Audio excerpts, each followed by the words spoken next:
जी हम इस वक्त थाना ज़फ़रवल में मौजूद हैं। यहाँ पर एक रिक्शा ड्राइवर हैं जिन्होंने आकर थाने में दरख्वास्त दे दी है कि मेरे साथ ज़्यादती हुई है। यहाँ रिक्शा ड्राइवरों के अक्सर जो है ना चपकलिश देखने में नज़र आती है। जो शहरदार हैं या रिक्शा ड्राइवर हैं जो है ना बैठ कर बात करते हैं, रफ़ा दफ़ा करवा देते हैं बात। इंतज़ामिया भी जो है TMA वाले जो है वो भी इस पर कोई नोटिस नहीं लेते। दफ्तरों में बुलाते हैं, उनसे जो है ना कोई हलफबरदारी करवाते हैं कि जी आप इस तरह कर ली, इस तरह करें। लेकिन आज ये देखने में आया कि यहाँ दरख्वास्तों तक बात चले गई है।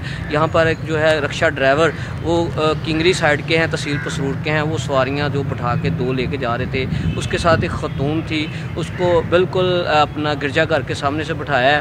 तो जब बिठाया तो वहाँ तू तकरार तक बात चलेगी। फिर यहाँ से वो जब लोगों ने जो है ना रफ़ा दफ़ा बात करवा दी है तो मोहम्मद अली मोड़ चौक पे पहुँचे हैं। तो यहाँ से चंद नासिर जो गुंडे हैं, जो इनके बकौल के जो यहाँ से जगह लेते हैं 100 रुपया दे, 500 दे, तो हमें जो है ना वो छूट दे दी जाती है कि जी सवारियाँ ले जाएँ।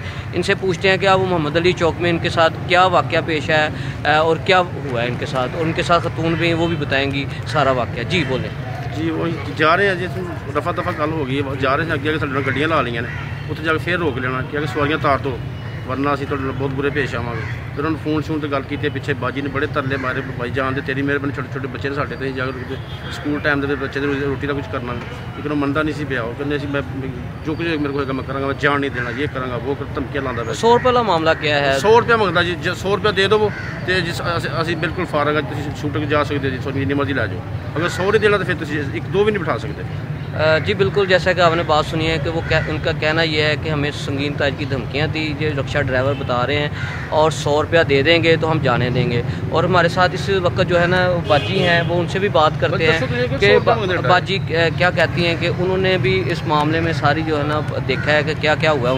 ये बाजी बताएं आप भी क्या इनकी लगती हैं, कैसे सवारी में रिक्शे में बैठी हैं? मैं पड़ोसन भाई होर लगनी है किंगरे रहने वाले, तो अं जान दे ना, तो आते पे 100 रुपया टैक्स दो तो फिर गां जान देंगे। मैं बहुत तरले मारे तो उन्होंने नहीं, मैं सवारी एक बाजी होर ने, एक मैं तरले मारे ना, नहीं मन्या हथी पैंदे पे साढ़े। फिर आपने क्या किया? वापस आ गए? हाँ वापस आ गया, फिर असी और करना, बच्ची मेरी रोन ला पी, फिर वापस आ गया।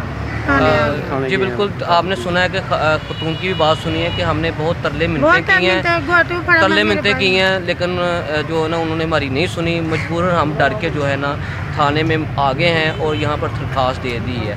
जी बच्चा मेरा स्कूल में है।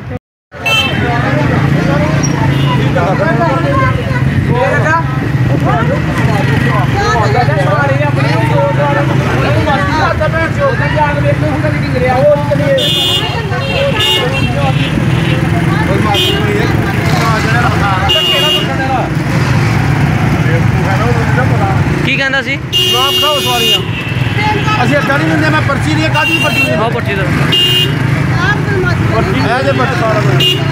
चल ठीक है यार, ठीक है चल पर्ची इत्थे जेह्ड़े यूनियन कौंसल दे तुसीं गड्डी करो, यूनियन कौंसल दे इत्थे मुलाजम भी ने, ते तुसीं उन्होंने शिकायत की है, वो सामने लड़का खड़ा है, उन्होंने दस के आओ कि मेरी गड्डी क्यों रोकी है, तुसीं मेरे नाल 1 मिनट आओ जरा। अच्छा दसो कि तुसीं पर्ची लैंदे हो ते इस तो इलावा कोई अड्डा लैंदे ने? तुहाडे सामने मामला हो रहा है, तुहाडे सामने मामला हो रहा है, एक बंदा गुंडागर्दी कर रहा है, सवारियां उतार रहा है, पर्ची भी ली दी है। कौन मंगदा 100 रुपये?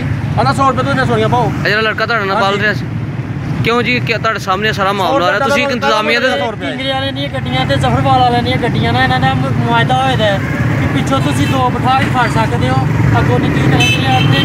ज़फरवाल दी गड्डियां लगदियां होनी भर के जाणगियां, इन्हां दा मुआहदा होए दा है, ओहदे दफ्तर भी बह के ना। क्यों जी दसो जी की किसी ने कोई है साढ़े ना किसी बिल्कुल गलत गल। अड्डा बड़ा समुद्र शहर है, ये हर पासे सवारी मिलती है। उधरों क्यों नहीं सवारी भाल लेंदे, उधरों क्यों नहीं भाल लेंदे? कोई बंदा कसम दे न्याना दसेगा कि एक दिन खाली आए, उधरों नहीं सवारी बिल्कुल नहीं भाल लेंदे। अच्छा बिल्कुल खाली बाजी है कि 100 रुपया दो सवारियां भाल ना दो तो फिर सवारी नहीं भाल, फिर कोई अड्डा नहीं, फिर कोई समझौता नहीं करते हैं। कितना समझौता है? 2 पासे ले आ रहे हो, 1 पासे ले आ रहे हो, 100 रुपया 2 पासे ले आ रहे हो, कौन ले रहा है? इधर ले आ रहे हो, उधर ले आ रहे हो। 100 रुपया उधर शुरू होया, 100 रुपया इधर नहीं होया।